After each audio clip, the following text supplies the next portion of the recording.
gentlemen, boys and girls, TV time is here. That's right, we're talking about Murder, She Wrote. Murder, She Wrote. Murder, She Wrote. Oh, I should not say. On Kill by Kill. Greetings and salutations, it's your old pal, Patrick Hamilton, coming to you once again from Jamaica. No, I'm not going to do the accent.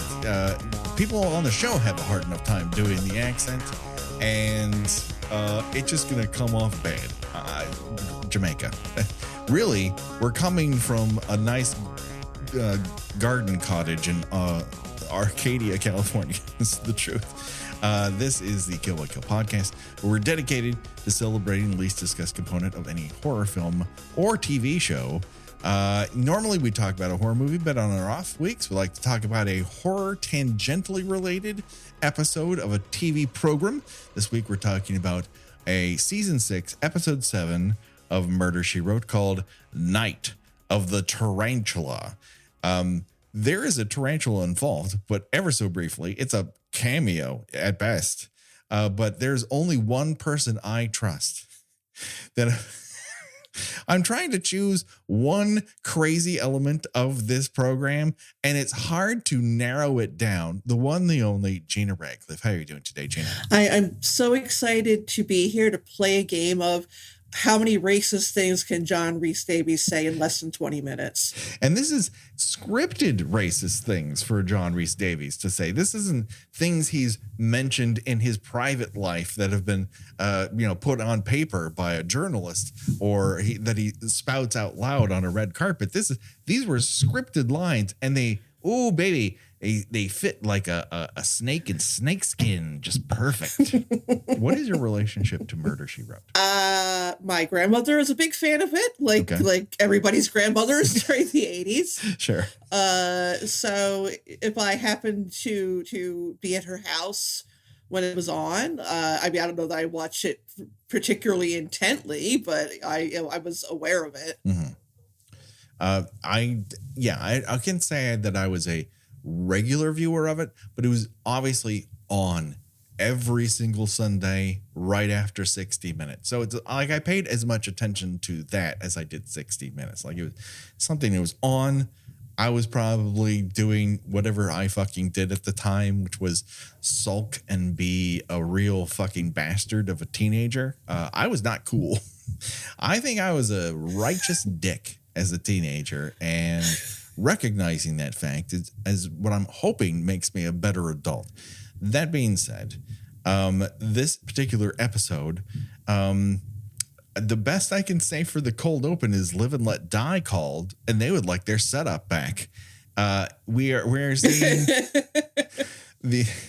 a call to central casting for anyone who can pass for Jamaican, and they are going to chant Ikungavaya as loudly as I can, or they're all just lip syncing to a backup track. That is the other thing, because I don't know what it is, but someone heard a Kookaburra, backing track and said, we need that. And we need it like every 5 seconds, because the jungle noises here are off the chain.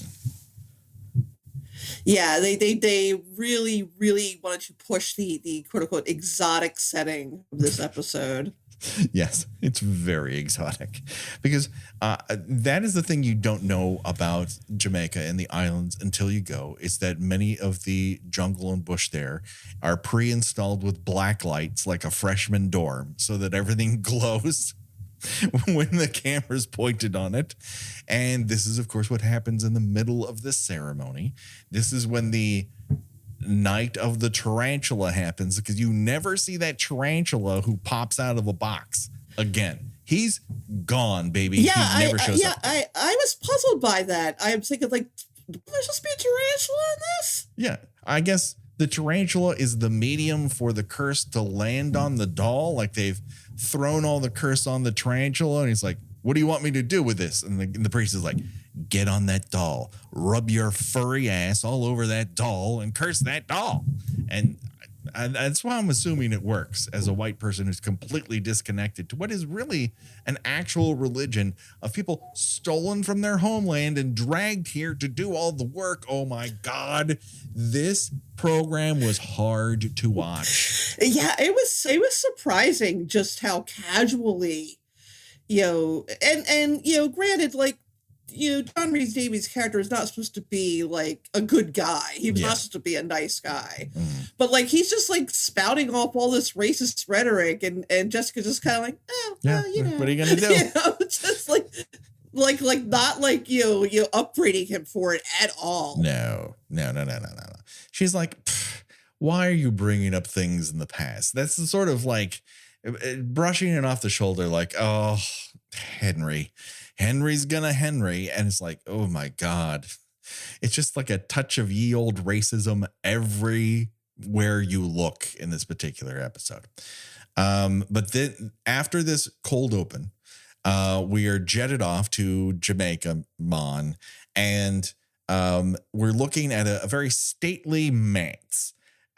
What you don't know is this is the Queen Anne Cottage at the LA County Arboretum, which is in Arcadia, California. It's right next to the Santa Anita racetrack and a very nice mall. It's actually a lovely garden. But one of the weird things about it is this house, which if you look at it from a different angle, guess what? That's the Fantasy Island house. It's the same fucking house, baby. Yeah, I was doing a little research on this episode, and apparently it was used for another episode of Murder, She Wrote, just like 3 episodes earlier than this one. Well, it's got 4 sides. It has many personalities. I mean, you want to put Jessica Fletcher in a Queen Anne designed house. I guess anyone will do. But they obviously filmed this from the more tropical angle, I suppose. And it's a great filming location because it's kind of isolated. Like you can shut down that part of the park and do whatever you want, which they did for years for Fantasy Island. So they're very used to it. In reality, it's surrounded by a man-made lake. It's where I did advanced training with my dog. Used to wheel Oliver around there all the time when he just learned how to walk. So he would chase the peacocks. He would just see one and race after them. That's how we knew he could run. So he never like encountered a voodoo ritual or anything like that? Yeah, as far as I'm aware, Arcadia, not the hub of voodoo or hoodoo or any do beyond peacock do in Arcadia, California. It's just not a source for that necessarily. But so Jessica meets an old friend who turns out to be Nancy from Oliver. That was I learned that after the fact. I'm like, where do I know this person? Oh, she was Nancy in Oliver. And they're talking about a different friend and like what they used to do back in the day. And they're like, remember the time we all drove off in the middle of the night to go see Winston Churchill? Like, were they planning to do a 3-way with Winston Churchill? That's the implication. Those were Jessica's freak years. Yeah, and she should be allowed to, have a fast and loose, teens and 20s. I'm not here to judge her in that way, but I guess that's the relationship they have. And they meet every once in a while. But of course, because Jessica's in town and she's a fucking death magnet, someone going to be dying. But you would be surprised at how long it takes for someone to pass away in this particular episode. Usually they kick it by the second break, but no, not here. So motive number 1 is we hear that Adam, the eldest of the 2 boys that were not really Jessica's, I guess Jessica friends, she's the mom, but the father passed away. And John Rhys Davies is playing Henry, who's like a brother, and he's helped raise the boys. Yeah, he's her brother. It's a weird dynamic. But he's like very into, being a plantation owner, and that it takes a type. And I think everyone in the audience will know exactly what that type is. So motive number 1 is Adam, the eldest, is inheriting the ownership of the plantation once he turns 30. And so John Rhys Davies is not happy about this. He's not happy about the younger brother. He's not happy about Reggae music or reggae music, which he lives on this fucking island. You're telling me someone who's lived on this island for multiple decades does not know what reggae music is, Gina? Yeah, he's just very pish posh about the whole thing. Is pish posh British for a fucking racist? Because that's how he comes off real easy. And I would not listen. It's written that way, but also is John Rhys Davies. You know what I mean? And the man has talked a lot. It's a very plausible that he is horribly racist in this episode. And all I could keep thinking of is this is only a couple of years out from The Serpent and the Rainbow. Sure, yeah. Which, granted, that was not Jamaica, that was Haiti. Right, yeah. But all I could think of is, well, man, I would love it if at some point in this episode, someone nailed John Rhys Davies' balls to a chair. Just spike the ball. You don't have to do both, Gina. That's the thing about that kind of spell. Just one. Yeah. You just one will do you. And you can live with the other one and, recover. Ooh, Serpent in the Rainbow. I mean, I loved it at the time. I know I've seen it since, but I haven't seen it in a while, and I'm a little afraid to revisit it. The other one that I remember that my friend Ryan was obsessed with in high school was The Believers with Martin Sheen. Have you ever seen that one? Oh, yeah. I remember that one well. Yeah, that one's mean. That one's mean as fuck. That's a movie that kind of doesn't exist anymore. She got the spiders crawling out of her face, Patrick. The spiders. It's heinous. It is heinous. The Believers is mean. I think there's a child murder, if I'm remembering correctly, in that one. It's a lot. Yeah, there's a child murder, and it ends badly. Oh yeah, maybe we put The Believers. Maybe. I don't know. One of these days. Anyways, let's get to motive number 2, which is a rat poison dispute. The younger brother is very pissed off about the kind of rat poison they're using. And John Rhys Davies is like, it still works, God damn it. And yes, they're making a big deal of it because it will come back into play later on in the episode, like every conversation that happens on Murder, She Wrote. That's okay. We've come here for a cozy murder mystery. And it's the colonialist racism is just, the confetti on top of the cake. It just so happens that it's covered in cake confetti.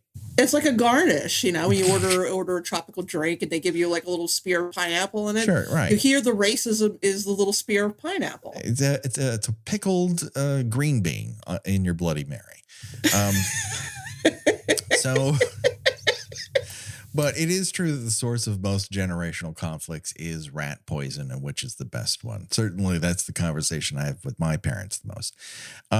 So enter Jean-Pierre, who I assumed on first look was a kind of gigolo hired to be Jessica's quote unquote date. Oh no, I mean honestly, for me, as soon as he appeared on screen, I'm like, he did it. He doesn't look like he didn't do it. The it doesn't even happen yet, and I'm like, whatever it is, he did it. He did something. Whether it's murder or attempted murder or would like to murder, it's a bit of a difficulty when you introduce a character actor who appears to be 85% skull and the rest a leather atrophied by hate. I don't know. He might have been a very nice guy, but he looks like he's the bad guy no matter what. He's sort of a low budget version of Belloc from Raiders of the Lost Ark. Yes, he's C-grade Belloc for sure. He's Belloc that's way down the call list. Like if Belloc does not call back and then 8 other people don't call back, you get Jean-Pierre. And then we meet Jean-Pierre's daughter, Michelle, who suffers from something I would like to call excessive antics syndrome, where she doesn't know how her body moves when a camera's pointing at her, like her arms. What do they do? What do they do normally? I've forgotten. The camera's pointed at me. How do people talk like they're normal human beings? I'm giving you halfway French, halfway Valley Girl. Does that work? Does that sound Jamaican to you? Because that's what she's doing, and it is embarrassing. Oh, I mean, we'll get to embarrassing accents momentarily, but the really funny thing about this episode is every single person has an accent, and they are all different from each other. Apparently, this farm covers so many different areas of Jamaica that when people go off to their separate corners, they have developed different accents. Why Michelle, who granted has been raised by a French person in Jamaica, has a French dressing accent. I mean, she's about as French as Perrier, bottled in Oxnard, California. Yeah, she's sort of got that accent that you would put on if you're like an 80s sex comedy and playing like the maid. Right. All I can think I cannot believe this. Mon Dieu. Again, I do not do accents. I'm not good at it. I will not attempt it. But Mon Dieu, I seem to have lost my clothing. Can someone help me? And then all the guys from the boys' school are like, oh. That's the level of acting that's happening here. So I did write down in my notes, because when John Rhys Davies mistakes reggae for Reggie, all I could think of was him on like that one Twitter account that collects all the hosts of Saturday Night Live saying to the camera who the musical guest is. Ladies and gentlemen, Reggie. But what really kind of takes the cake is, okay, so Adam, or the younger brother, oh fuck, what is his name again? His name? Mark. I can't tell the difference between the two of them. One has longer hair than the other. Mark is hardworking, but kind of an idiot, at least according to Henry, who's a racist asshole. Adam is very smart, but maybe doesn't really care for the traditions of a plantation, which who can fucking blame him? And meanwhile, they've decided to put on a surprise birthday party for Adam. And so while everyone's waiting for him to arrive, into the room walks an old friend, Grand L. Bush, who's a great character actor, worked a lot of he's a sideline character in so many action movies. It would be amazing to kind of put them all together. I guess the one I always reflect on is he's the junior FBI agent. He's the Little Johnson in Die Hard. He's also in Exorcist 3. Oh, that's correct. He's the other cop in your unit who gives you exposition. He's great at that. Here, he's given a little bit more meat on the bone, but he's also been given a Jamaican accent, which is unruly. And he's doing listen, I'm not one to judge what is a great Jamaican accent. It just rolls off the tongue a little bit better for him for the most part, until he gets to the end of his how I used to work in Hollywood and came back to be a journalist in my home island. And he goes, well, I might come home to Jamaica. Like, why did you extend that? First of all, that doesn't sound right to my ear. Again, not an expert. But secondly, you've also come home to Pasadena, man, because you're not in Jamaica and nothing about this really comes off like Jamaica. Again, it's a TV show. I don't come to Murder, She Wrote for fucking reality. That's not what I'm here for. So, that being done, I do think it's odd that 1 year after Die Hard, he is doing TV again. He should be a bigger star, but what are you going to do? Great character actor. But Adam arrives, and the whole like, happy birthday. And he's like, fuck all y'all. Jessica is in the house. And he makes a beeline for her like, listen, all y'all, fuck off. My girl Jessica is here. The spotlight is on Jessica. Meanwhile, Michelle is in the background like, oh, Adam, I've waited so long for you to return. He's like, fuck y'all. Jessica's here. I only have eyes for JP! Jessica. Listen, this 60-year-old still jogging bitch. Like, she is it. All right? Everyone else can fuck it. And so he goes, listen, he watched that workout video she made, and he is moving in there. Yeah, listen, she's looking great. Who could deny her? But he's like, I'm so glad you're here, and I'm glad everyone else is here, because then I can just take care of this in one fell swoop. And into the room walks Selena. And guess what, everybody? To everyone's surprise, Selena is his wife. Well, here's the thing. Like, everybody is sort of shocked. Uh-huh. And yeah, I guess initially I thought, oh, okay, they're shocked because he, got married this girl out of the blue. Right. And didn't tell anybody he was getting married. It happens. Sure. Fine. And of course, although his mother doesn't know this, it has gotten in the way of what we are soon to realize is Harry and Jean-Pierre, that's his name, I forget, Jean something, plan to marry their children off so that Jean-Pierre can get a third of the property, because apparently the plantation originally belonged to him. Henry's father wanted from his father a poker game. Yeah. But then you realize in the next scene that the reason why everybody is shocked at the appearance of this young woman is because she is supposed to be black. And she is played by an obviously white woman. Yes. And who is putting on some kind of accent? It's not Jamaican. No, it truly is not Jamaican. I don't know what it is, but Jamaican is not amongst I the thought things it was sort of Quebecois. I don't know. All I know is when this black man shows up looking for his daughter. And then she runs up to him and goes, "Puppy, what are you doing here?" And it's just like, wait, what? Is she supposed to be like, huh? And again, this is 1989. Yeah. I know that's a long time ago. Sure. But there were black actresses working on television.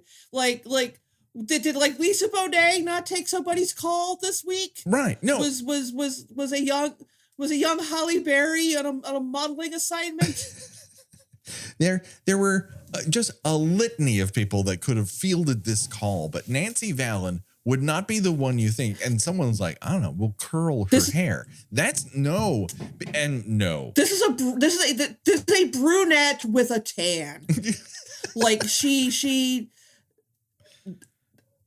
like they're not even trying. It is astonishing. They cast a white woman as basically the daughter of a voodoo priest. Yes. It just sounds like the worst kind of like fanfic imaginable. Right. And it's introduced with the idea that like he's very protective of her because her mom died. But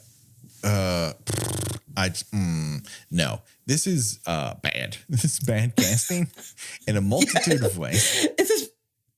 This is like unlegitimately offensive. Yes. And I was very taken aback at this. Like it took a minute for me to register that wait, what? She's not supposed to be white? Yeah. It's an interesting casting. 100%. So she walks in. And it's like that's the biggest mystery in this episode. It is. Like, how does that work? I think is on everyone's lips, but they can't say it out loud because this is CBS in 1989. At one point, she responds to something by saying, "And it's a good ting," and you're like, okay, it's just the back of my teeth itch. This doesn't work. It just does not It's work. like, oh Lord, take me now. Harry has a meeting with Jean-Pierre and Michelle. They're very angry because they're like, hey, you promised that the oldest son was going to marry my daughter. We were going to take over this entire plantation. And, you know, you were going to make it up to me that I lost this in a gambling debt somehow. And John Rhys Davies is acting to the back row. Unfortunately, this isn't theater. And it just comes off as the most amazing amount of bluster you can possibly imagine. And he like looks at both of them like, I don't know what you're going to do. Anything can happen. Have you considered killing my adopted son? And, or whatever relationship he is to them. And they're like, maybe. And so now we're just waiting for somebody to kill somebody. And in the meantime, it's just like racist trope after racist trope. And then they receive a wedding package, which I wish I got. I dreamed of getting a skull with a snake crawling out of its mouth as a wedding gift. And what did I get? Like a crock pot? It's not the same, y'all. Yeah, I mean, this is like the one part of the show that's actually pretty cool. It is cool, especially because they cut a hole in the table to shove the snake out, because the snake does not appear to really be a speedy traveler. Let's say he's not scary in the sense that he's gonna jump out at you. He's kind of like, listen, they gave me a little something so that I would behave on set. So I'm just gonna crawl over here. Okay, is everyone quiet down? It's very loud in here for Mr. Snake. I'm just going to take a nap. And then Mark picks him up. It's like, this snake won't harm anybody. It eats rats. So I'll put it out in the field so it'll eat rats. It's actually great. And John Rhys Davies, and this, after this reveal, goes, bloody mambo jumbo. Yeah, he really, like, this is at least the third time he's pulled out a gun from out of nowhere. Yeah. he looks disappointed time and time again that he does not get an opportunity to use it. Yeah. He pulls out a gun. He has a cane. He never gets to strike or shoot anybody. And you can just feel like he really wants to, but he can't. So later that night, everyone's gone to bed and they're woken up by jungle drums. The most stereotypical jungle drums you could possibly imagine. And so Selena's like, oh, those are talking drums. Something bad's going to happen. And you look at Adam and Mark, and I'm staring at Adam, and I'm staring at Adam, and I'm staring at Adam like, where do I know this fucking guy from? And I look up on his IMDb, and I'm like, okay, I recognize some of these movies, but this isn't where I recognize him from. And then I'm like, how is this Adam guy not Mark from Top Secret? Because they look exactly the same. Yeah, I thought it kind of looks like him. For a second, I thought it was the guy from the Blood Rage. Oh, sure. He just kind of has that like generic blonde guy look. Yeah, the bad guy in Passenger 57, that guy. Yeah. When Hans Gruber won't pick up the phone, you get him. But this is all set up for them discovering that Harry's door is locked and no one can get in. And then Jessica's like, wait a second, I learned something from a Thin Man movie or a Charlie Chan movie. You're like, oh my God, the fucking racism. Okay. Anyways, she pushes the key out. It drops onto a mat. She pulls the mat out from underneath the door. Boomo, bango, wango. You got yourself a key. They open up the door, and then there's that tiny snack, that 3-foot snack sitting on top of Henry, and he's got purple marks on his neck. Oh my God, that tiny snack killed this man. Killed this large man. Yes, this 275-pound man was taken down by this tiny rat-eating snake. I can see why Jessica's hackles are raised, that something just isn't right here. Well, like I said, I mean, I'm already convinced that it's that, Selena's voodoo priest dad is a red herring. Right. Because it's so, obvious, because he just, comes on so strong and so villainous because, racism. Yeah. That, like, okay, well, he couldn't possibly be the villain here. And because there is so much, laying of crumbs and setup, that of course it has to be Jean-Pierre. Yes. Although they are trying to throw some suspicion other places. Obviously, Mark might be it. Adam might be offended at how Uncle Henry treated his new wife. And then there's Selena herself, whom we slam cut to after the act break, who's massaging Adam's neck from the front. From the front, Gina. Who gets a neck massage where their fucking Adam's apple is? He claims she is doing this to get rid of a headache. Oh, I was gonna say it's to cure his migraines. Right. That is when she isn't feeding him full of tea that's so suspicious she can't tell anybody what's in it. So that also doesn't help. But again, this is going a long way to try to make something else happen, like some other red herring happen, because Jean-Pierre just exists and looks like the bad guy. But later during a dinner, Jean-Pierre brings a very special wine that he'd always meant to share with Henry and they never got to. And so it is, Mark gives it to Adam first because he's sitting at the head of the table. He is now the new head of the plantation. And he grabs his head like he's being scanned. It drops to the floor. And then they go to the hospital. A doctor who does not look like he has memorized his lines kind of quickly jabs him with something and awkwardly walks out of the room. And Jessica's like, what's going on? And he's like, well, it's a good thing. He actually he ingested a toxin.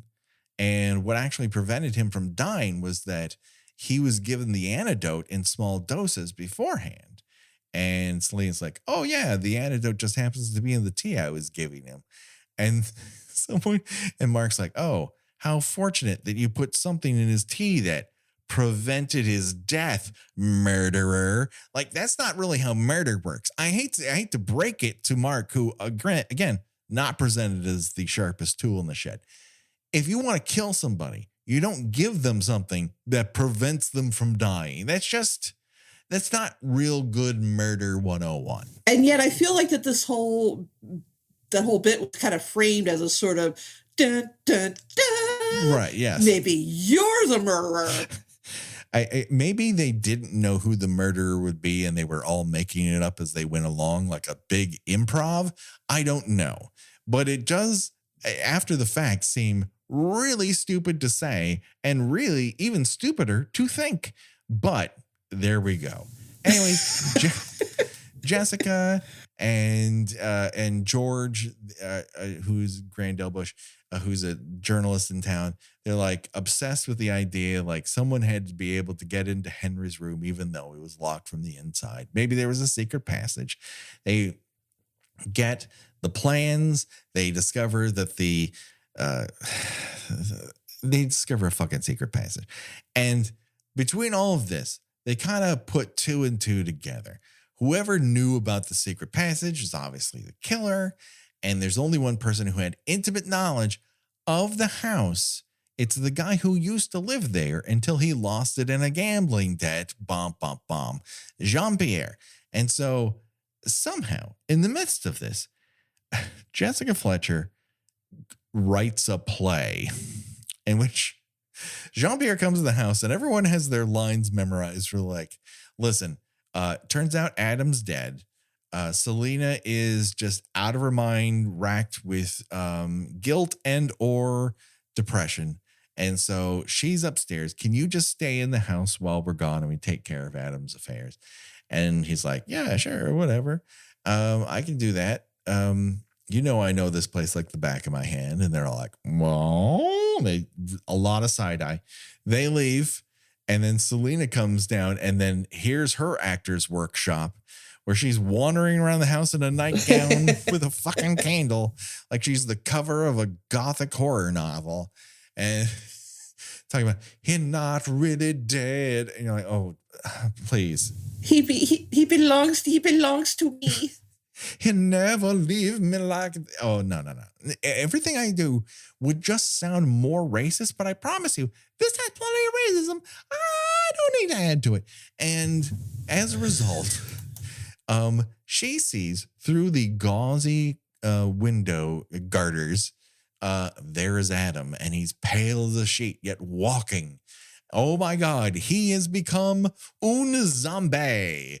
And Jean-Pierre loses his shit, grabs the gun that Henry had brandished earlier, and shoots Adam in the chest, not the head, the chest, thank God, several times. And you're thinking, did Jessica both write and rehearse this full-ass play and then go, who here has a full makeup kit and squibs? And it turns out it's George. George has all this shit. Let me just stop you for a second. Sure. We don't see the scene where she convinced everybody to participate No.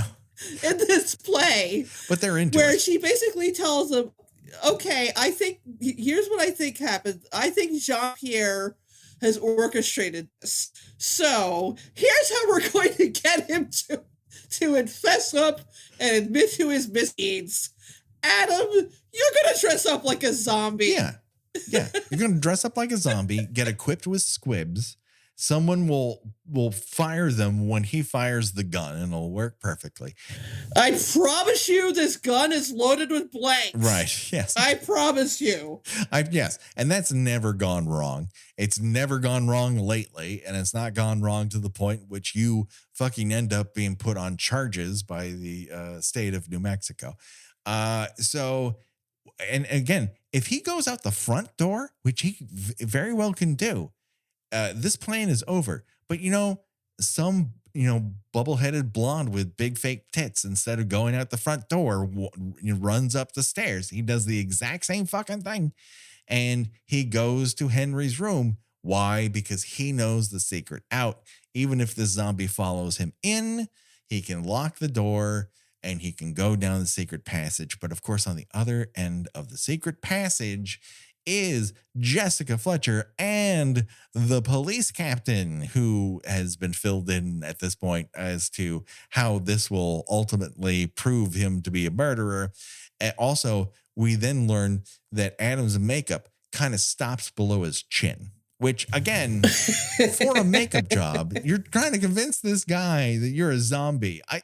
Do the neck. Just do the neck. And then put on the white shirt. It's fine.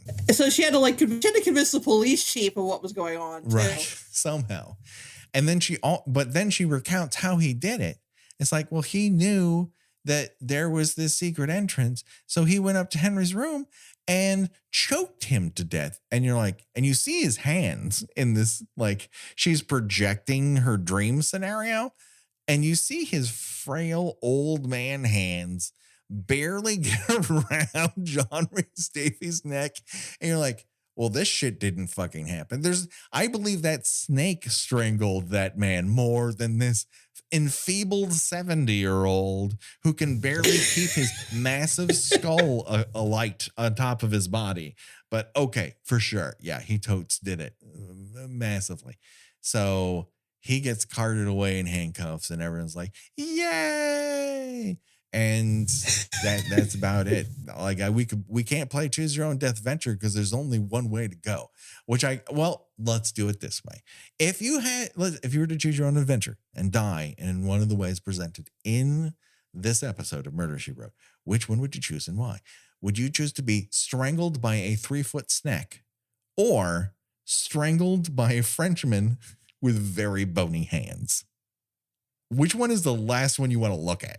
The snake, honestly. I mean, I think that the snake would probably have enough, get enough,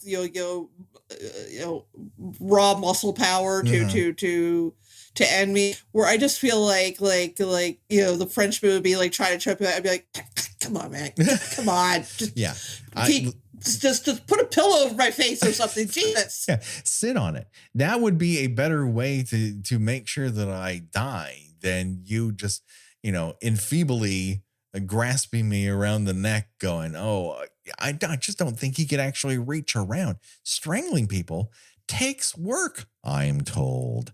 So, there's that. So, yeah, I'm going with the snake. The snake is the only one who can do the job correctly. I'd rather feel that deliciously scaly embrace than that bony hand. That just about does it. Gina, where can people find you on these here internets? I write about movies and television at theschool.net. I have a Substack where I think I've been doing some pretty good work there. That's watchesthings.substack.com. And I am on Twitter and Instagram under Gina Does Things. Do it today, people. Check it out. Of course, you can find us on the socials. Come to our Patreon where we're doing really fun stuff. This month we will be having a Patreon listener's choice, whatever that may be. We don't know. We're kind of doing a lot of things in advance around here, and of course, just at the end of February, we talked about Friday the 13th, the final chapter, which has got to be good. It's one of our faves.